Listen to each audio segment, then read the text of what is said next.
علی احمد صاحب پوچھتے ہیں کہ کیا مہمان کو نماز کے لیے جگا سکتے ہیں یا نہیں؟ جی محترم، بالکل جگانا چاہیے، بلکہ لازمی جگائیں۔ اگر کوئی فتنہ فساد کا اندیشہ نہ ہو تو ضرور جگائیں نماز کے لیے مہمان کو۔ نعیم صاحب پوچھتے ہیں کہ شاہ زین نام رکھنے میں کیا کوئی حرج تو نہیں ہے؟ نہیں محترم، کوئی حرج نہیں ہے، یہ نام ٹھیک ہے، معنی کے اعتبار سے یہ نام اچھا ہے۔ شاہ فارسی کا ورڈ ہے، فارسی میں شاہ کہتے ہیں بادشاہ کو، اور زین کا مطلب ہے زیب و زینت، خوبصورتی، اچھائی۔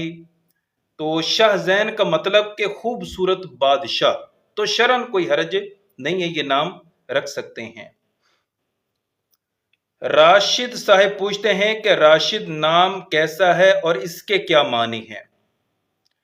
جی محترم، راشد نام نہ صرف اچھا ہے بلکہ زبردست نام ہے، اس کے معنی بھی بہت خوبصورت ہیں، اور بڑی بات کہ یہ نام نسبت والا ہے، صحابی رسول صلی اللہ علیہ وسلم کا نام ہے، اور خلیفہ راشد کی نسبت سے بھی اچھا نام ہے۔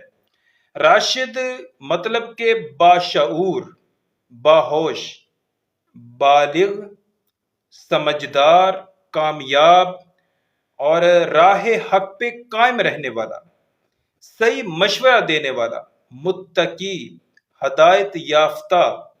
تو یہ نام بڑا زبردست نام ہے، اور اچھے ناموں میں اس نام کا جو ہے وہ شمار ہوتا ہے۔